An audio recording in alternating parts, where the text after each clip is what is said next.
12s, we've done it again. 51,000 subscribers here on Seattle Seahawks Today. It is my joy and pleasure to bring you this show each and every day, and we thank you guys for making it possible. For the latest happenings on your favorite team, as we're talking Seahawks rumors, news, we do our live shows, we're getting you ready for the draft, we're talking free agency, trades, and more. Subscribe now to Seattle Seahawks Today.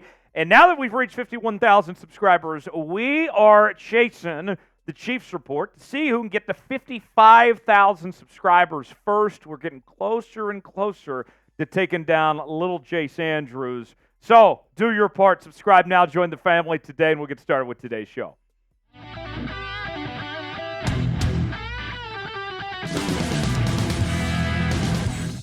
Week one of NFL free agency is in the books, and with that, we look forward to the 2024 NFL Draft. On today's show, we will break down an updated list of potential draft targets for your Seattle Seahawks with the number 16 overall selection. Tyler Jones here with you. Thanks for joining us. So let's ask this question. What has changed for Seattle after week one with their draft strategy, with the new players that they've brought in and the players that they've lost? For me, the biggest thing that's probably changed is the Sam Howell trade now pretty much closes the door on Seattle drafting a quarterback, because it would seem very unlikely that the Seahawks carry more than two quarterbacks on their active roster. And on top of that, if you were to use a high pick on a quarterback, like what we're talking about here at 16, you'd want them to, at the very least, be your backup quarterback, not Sam Howell in this case. So for me, that's what I look at. What's really changed is that it seems unlikely that the Seahawks will go quarterback. So of these players that we're talking about, potential draft targets, I'll tell you this right now, a little spoiler alert, we don't have a single quarterback listed on this today. With that said, let's start with Brock Bowers, the tight end from Georgia. And this is still the dream scenario here, right? This is the number one player on the Seahawks draft board. They're the one. He's the guy that they're hoping and praying falls to them at 16. And we have seen a couple mock drafts where that scenario happens. If he's still on the board, Seattle is running to the podium to hand the card to Roger Goodell and make the pick to add him to the Seattle Seahawks. Even with Noah Fant getting his new two-year deal, you bring in Brock Bowers, and all of a sudden you have a dynamic tight end duo between the two of them. You look at Bowers, a two-time national champion, a two-time first-team All-American selection. Bowers is the best tight end prospect that we've seen in years. He draws comparisons to George Kittle as far as his player comp goes. And this is somebody that was right out of the gates firing. He's been the best tight end in college football for every season of his college career. This past season, he got a little banged up, didn't play the whole year, but yet still put up very good numbers. Over 700 receiving yards, close to 13 yards of reception, 6 touchdowns, 56 catches. He plays like a wide receiver at that tight end spot, but don't let that fool you. He's still a very good blocker as well.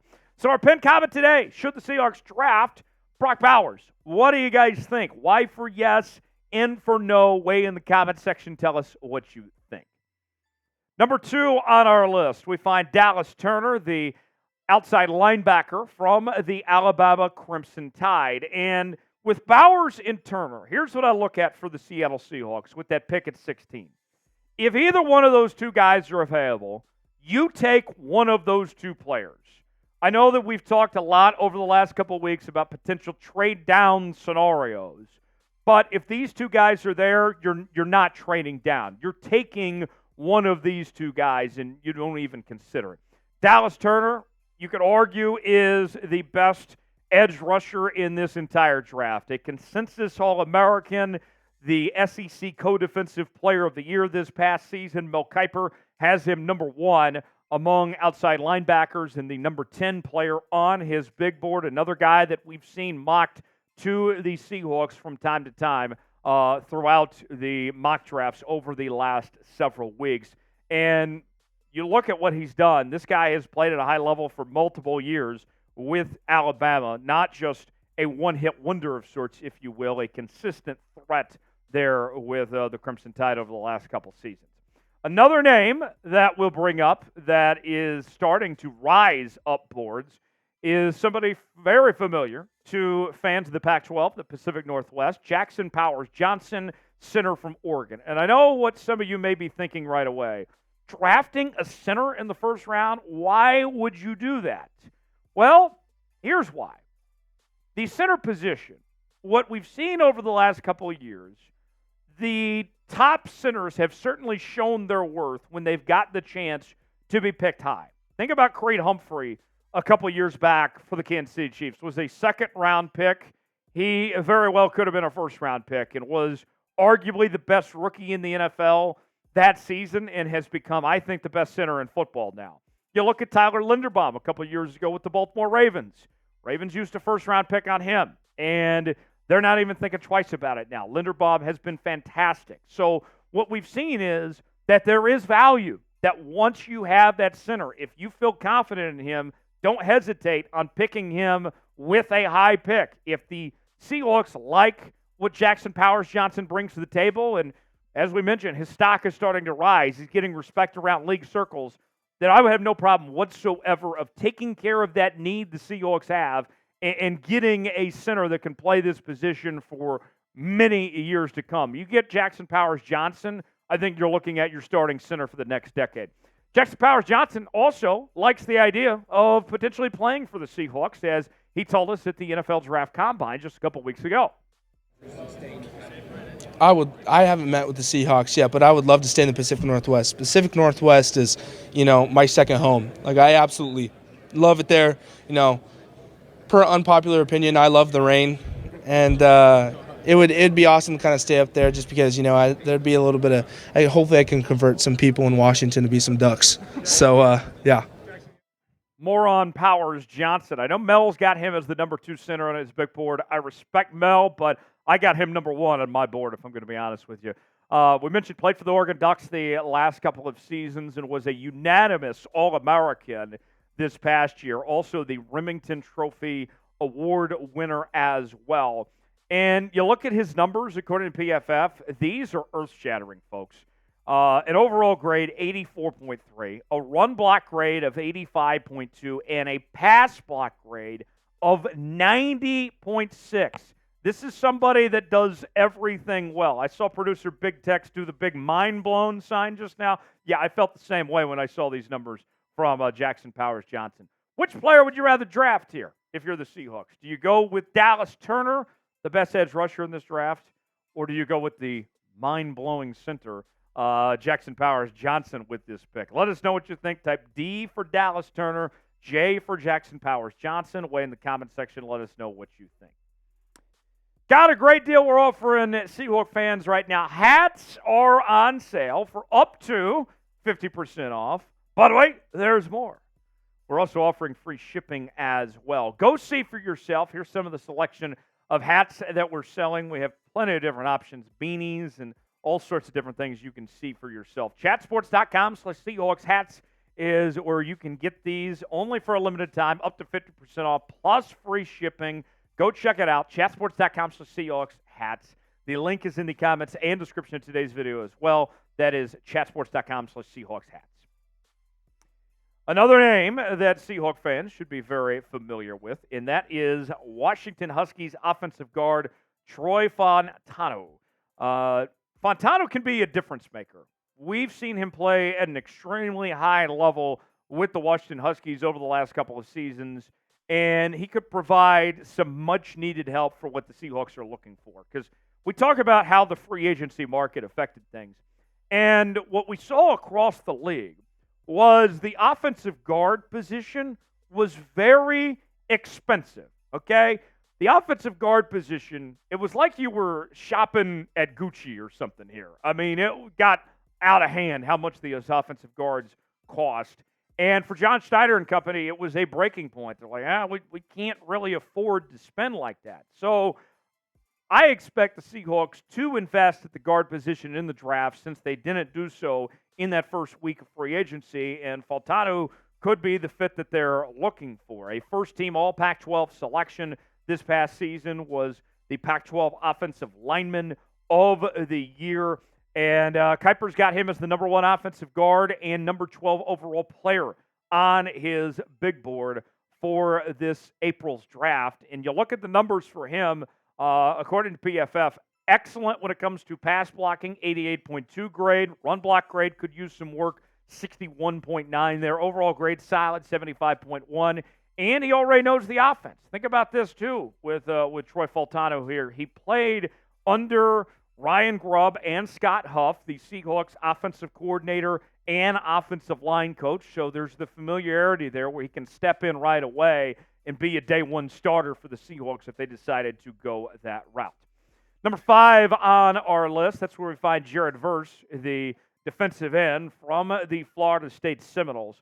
And a lot of comparisons between him and Dallas Turner of which, pass rusher would you rather have. And for me, of all the defensive players in this draft, I think Verse is the safest pick, but he doesn't necessarily have the highest ceiling. So if that's what you're looking for, if you're looking for safe, Verse is a great call, and I don't think anyone should be complaining if he is Seattle's pick at 16. Started his career with Albany, then went to Florida State for his final 2 seasons. A 2-time first-team All-American selection, the number 1 defensive end, and number 19 overall player on Mel Kiper's big board. And the stats for him this past year, he was lethal. Let's put it that way. 9 sacks, 1 forced fumble, 12.5 tackles for loss, and 41 tackles. A very good season for Jared Verse there. We head to Texas, and that's where we find Byron Murphy at the defensive tackle position. I'll be honest, it's not a great year when it comes to the defensive tackle spot, but there's 2 names in particular to look out for. Let's start with Murphy here. I look at Murphy. He has the highest pass rush upside of any interior defensive lineman in this class. And if you're the Seattle Seahawks, you certainly are looking for help when it comes to getting after the quarterback. Mel's got him as the number 3 defensive tackle on his big board. I think he's either 1 or number 2. I got him a little higher than Mel does. We mentioned played for the Longhorns the last couple of seasons. First team All Big 12 selection, was the Big 12 Defensive Lineman of the Year. And you talk about just the importance that Byron Murphy brings to the table. I don't think the Texas Longhorns win the Big 12 or make the college football playoff without Byron Murphy involved. And the numbers are not indicative of how much he dominated either. He took on a lot of double teams and still managed to have 29 tackles and 5 sacks this past year there with Texas. More names to get to here in just a bit, but first, who is a player the Seahawks should draft?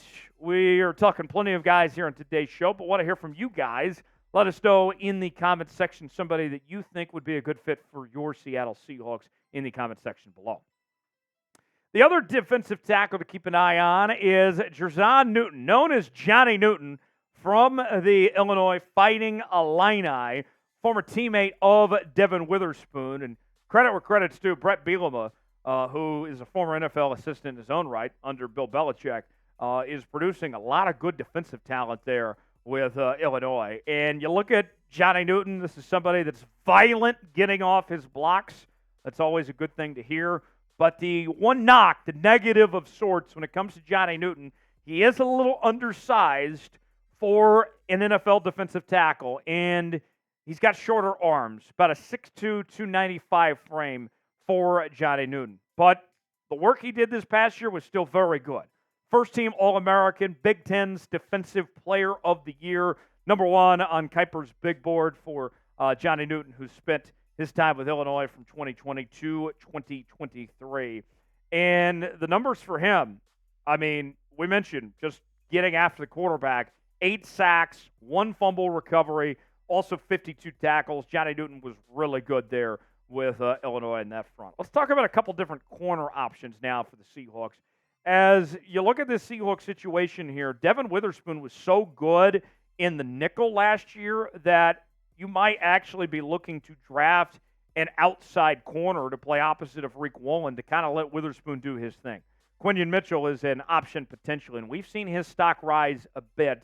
Some people think that Quinyon Mitchell is going to find his way to be a top 10 pick. He might end up being in the bottom half of the first round. It's kind of really up in the air, kind of all over the place when it comes to Quinyon Mitchell. But he's shown his ability as really just a complete corner with speed and tackling ability, in zone coverage as well. Watch out for Quinyon Mitchell there. Two-time first-team All-MAC selection, 2022 and 2023. Mel's got him as the number one corner and 13 overall player in this year's draft. And the statistics from Quinyon Mitchell, 18 pass breakups. I don't care if you were playing in the MAC or the Big Ten or the SEC. 18 pass breakups is impressive wherever you go. Quinyon Mitchell, I think, is looking at potentially being a star in the National Football League. Another corner to keep an eye on is Kiper DeJean. And we are calling him the unicorn around here for obvious reasons. I'll let you figure that out. But I look at Kiper DeJean, and this is somebody that can make big plays. But he's also impressive with technique as well. It's not just about getting those big plays, but he's very consistent every down on a snap-by-snap basis, really can just do it all. And there's talk about him potentially playing safety at the next level. I think that might have to do with the elephant in the room, if we're going to be honest. If we're up to me, I'm playing him at corner. But you look at what he did this past season with Iowa. Unanimous All-American, Big Ten Defensive Back of the Year. Number 2 corner, number 18 overall player on Kiper's big board, and still very young, too. He didn't play a ton of college ball. Was there at Iowa from 2021 to 2023.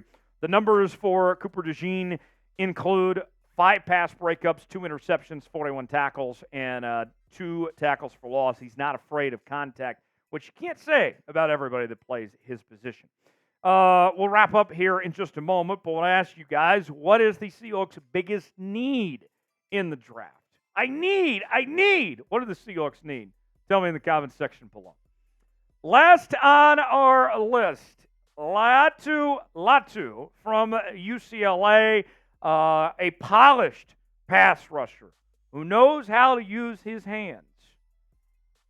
I'll leave it at that. He has a knack for slipping by offensive tackles as well, which is very important, of course, at his position. A unanimous All-American. Husky fans familiar with him as he started his career there, finished at UCLA. Mel's got him as the number 2 outside linebacker and number 19 overall prospect. And this was a climb the last couple of years. I mean, he was great last year, but he even took it a step further in 2023. 13 total sacks, 2 forced fumbles. How about his tackle for loss number? 21 and a half. Did I stutter? No, I didn't stutter. He was that dude this year. So watch out. There you have it. That's our complete list of draft targets for Seattle for that pick at number 16. Subscribe now to Seahawks Today for the latest happenings on your favorite team as we count you down to the NFL Draft in Detroit. Lock us in. We'll see you next time.